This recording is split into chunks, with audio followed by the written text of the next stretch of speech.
It was a frigid winter night when I found myself alone in the bowels of a decaying apartment building.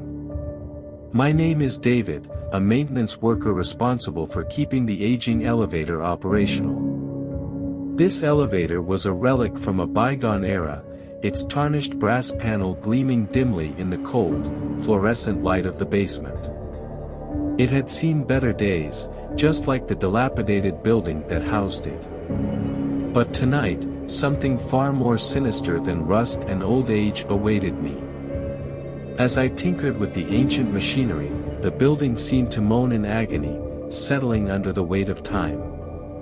The only sounds were the distant hum of traffic and the creaking of wooden floorboards above. But soon, those mundane noises were replaced by something else, a faint, rhythmic tapping that echoed through the elevator shaft.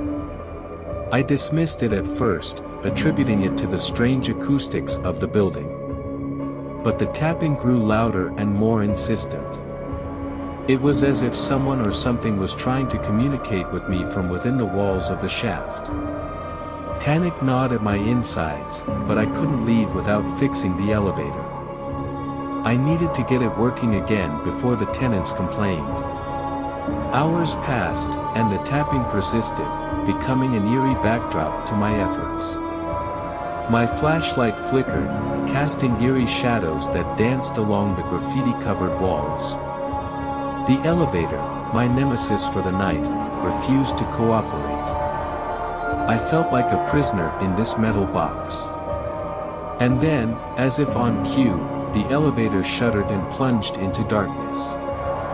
My heart raced as I fumbled for my flashlight, my trembling hands barely managing to grasp it. The fear was suffocating, as I realized I was now trapped inside the very thing I was trying to repair. Complete darkness enveloped me, a suffocating blackness that seemed to press in from all sides. My flashlight clicked to life with a feeble beam of light, but it did little to dispel the overwhelming sense of dread that had settled upon me. In that pitch-black enclosure, time stretched and twisted. Seconds felt like hours, and each shallow breath I took echoed like a gunshot in my ears. I tried to steady myself, to rationalize the situation, but the creeping unease was impossible to shake. Then, the temperature plummeted, and my breath fogged up in the icy air. A chill raced down my spine as I heard a low, haunting melody, like a mournful dirge played on a violin. It seemed to come from nowhere and everywhere simultaneously, its eerie notes seeping into my very bones. My heart pounded, and I aimed the flashlight toward the source of the sound, revealing shadowy figures creeping around. Their forms were clear under the flashlight, twisted and contorted like grotesque statues carved from nightmares. They moved with a disturbing, unnatural grace, their eyes gleaming with malevolence. I tried to back away, but there was nowhere to go within the confines of the elevator. The figures closed in, their whispered incantations growing louder, forming a discordant chorus that sent shivers of terror coursing through me. One of them, taller than the rest, reached out with gnarled fingers that extended into elongated claws.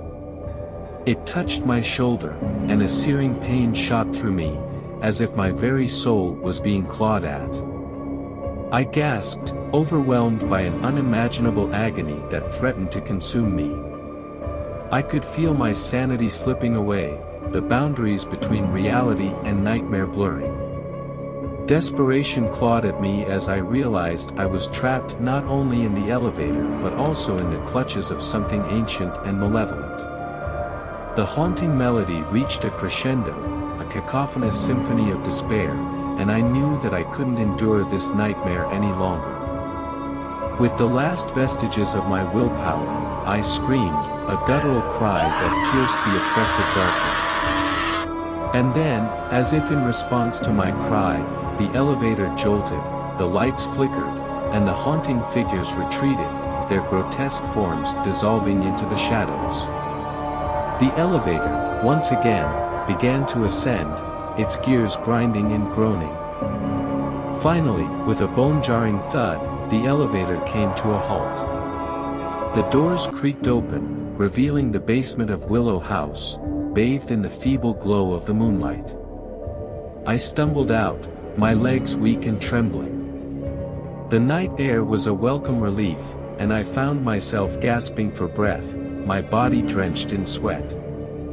I knew I had escaped, but I also knew that I would carry the scars of that night with me forever. Willow House, with its decaying elevator and the malevolent entities that lurked within, was a place best left forgotten. I quit my job, vowing never to return. And though the world may never believe my tale, the memory of those haunting, spectral figures will forever haunt my dreams, a chilling reminder of the night I spent in the company of the truly unwanted.